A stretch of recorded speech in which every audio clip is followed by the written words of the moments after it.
first 26 questions were factual. Where do you live and what did you do and that kind of thing. But question 27 and 28 were the ones that Jim's talking about, which were the problematical ones. Question 27 says, will you serve in the armed forces of the United States, including combat, and so ordered.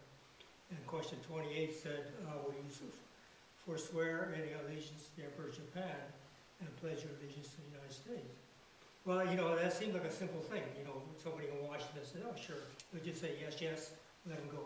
You know, but to the Japanese in the camps, it hit the camps like a, I don't know what. I mean, it just cut the camps in half. You know, and half of them answered, yes, yes. And half other, like Jim was saying, about 4,000 people said either no, no, or they refused to sign. And the people who refused to sign or said no, no were the ones sent to the segregation camp. And that was why they think. So the whole thing got to be just a bureaucratic mess, really. And people were saying, you know, why are you doing this to us now? Why didn't you give us this questionnaire before you put us in the camp? You know, if you want to know if we're loyal, you know, we would have told you we were loyal.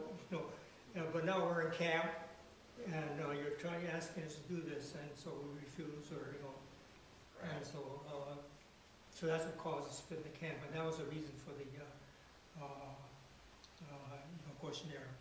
Okay. And, yeah, it's interesting because I wasn't aware, and I don't know if you guys were aware that was something that happened with the loyalty oath, because it makes sense that would be something that you would give to someone before you would send them to a camp, rather than putting them in a camp and then going, okay, by the way, now that you've been imprisoned behind barbed wire for a while, do you say you're loyal now? Like, did we make you loyal, kind of? Yeah. And yeah, I could understand where there would be some people that wouldn't want to sign that because, of course, I mean, and this is just something that came up as far as our questions. I mean, what was your feeling when, as citizens of the United States, as people that, you know, you weren't fighting for Japan, you weren't terrorists, but then all of a sudden the government comes and says you have to leave your home and you have to leave your life and you have to go to a concentration camp. I mean, how did that? I can't imagine how that would make me feel. I'm wondering how that felt to you. Well, first of all, when you go to school, the classmates that you thought were your friends, all of a sudden they don't know you.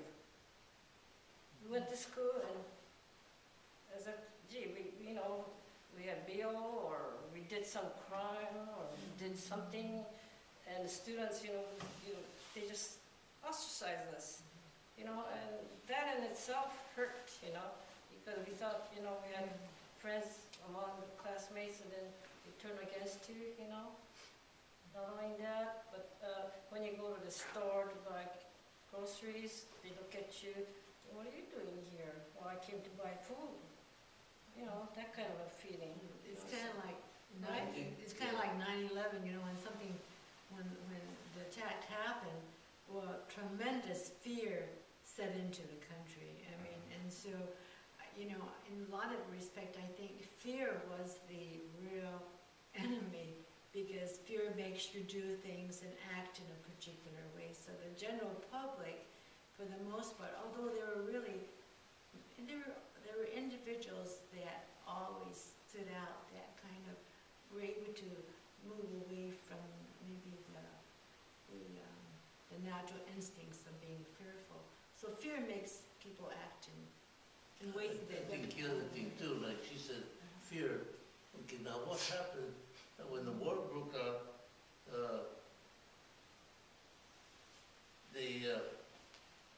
Like I myself was, Katz was too of age where we carried a 1A card, right, Katz? When you went to camp, you had a draft card. You carried a 1A card. All right, now, by November of 1942, no, American citizen, I'm ready to go to war, we're ready to be picked up. Then we were all classified 4Cs. What's 4C the difference with is 4C? enemy alien. We're not Americans no more, we're not a citizen no more, so we're 4C. Now, we carried a 4C card for almost a year, then in the fall of 43, they reclassified us 1A again, because they're gonna create this, the all Japanese American Army, the 442. So you go from being a citizen, carrying a 1A card that Yeah. says, I'm a United States citizen, I'm ready to fight, and Yeah, maybe to die for this country, That's right.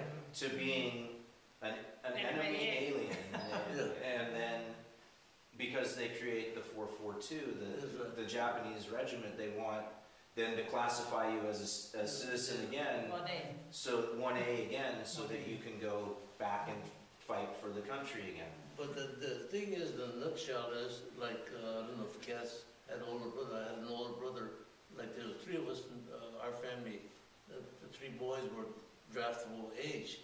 So my second brother said he'll go. So he was in the army before the war started.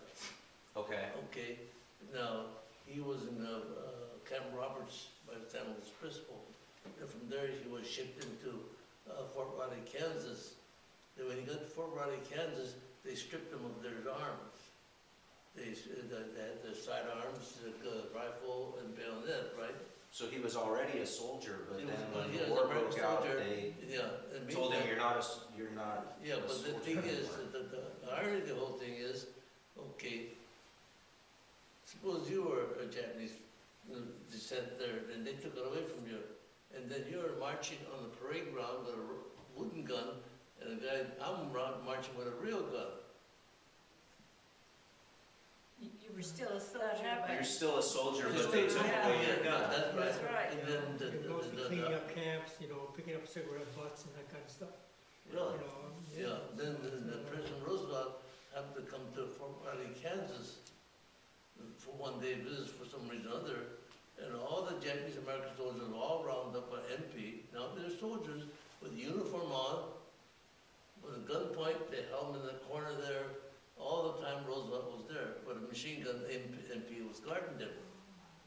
Now, you hear that, and then you want to sign a loyalty oath. Now, where do we fit?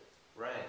Yeah, exactly. Where do you fit at that point? Yeah. Because, I mean, you've been citizens, had your citizenship taken away, been given citizenship again, or in your brother's case, you're already Serving. Serving the army. serving the army, and they take away your guns, and then when the president comes, they hold you in front of a machine gun to make sure that that you don't do anything. I mean, it happened. seemed no, and I mean, we I mean, were American citizens, but they wouldn't call us American citizens, they call us non-aliens.